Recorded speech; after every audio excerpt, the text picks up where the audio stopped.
আচ্ছা, এবার রিলেশনশিপের জায়গাটা দেখে নিচ্ছি, ওটারই কন্টিনিউয়েশন, বিকজ ওখানে শুধু হেলথটা বলা হয়েছে। রিলেশনশিপ আগামী 6 মান্থস ধরে তুমি চলো, আগামী 6 মাসের রিলেশনশিপের জায়গাটা কি হতে চলেছে।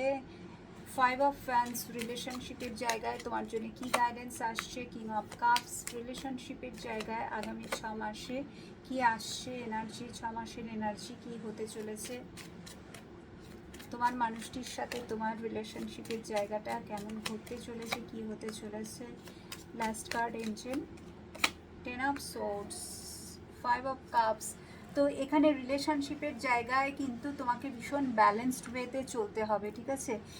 তুমি যদি তোমার মানুষটিকে, প্রথম কথা হচ্ছে যে আমি যেটা দেখতে পাচ্ছি, তুমি নিশ্চয়ই তাকে বুঝে গেছো, সে কি বলতে পারে তোমাকে, তার এনার্জিটা কীরকম, সে যদি তার মধ্যে যদি ইগো আছে, না প্রচণ্ড অ্যাঙ্গার ইস্যু আছে, নাকি সে ভীষণ একটা ইমোশনাল পারসন, ঠিক আছে।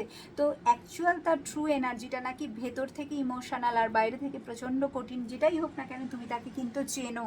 এবার সেইভাবেই তুমি তার সাথে কিন্তু ডিল করবে।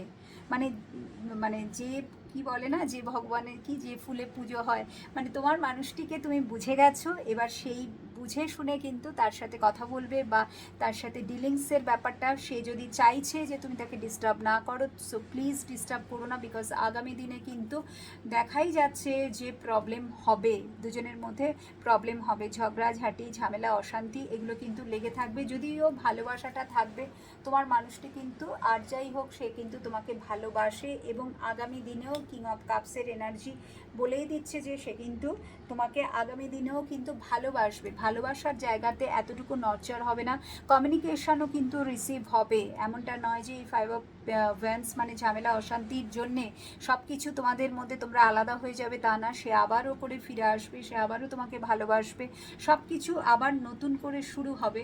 বাট এখানে কিন্তু তোমার মনের মতো সেই মানুষটিকে, যাকে তুমি মানে শুরুতে যে ছিল, এই যে কিং অফ কাপস যে নাকি শুরুতে ছিল, ঠিক আছে, তাকে কিন্তু তুমি আর পাবে না, ঠিক আছে, বিকজ তার মধ্যে অনেক বেশি পরিবর্তন তুমি লক্ষ্য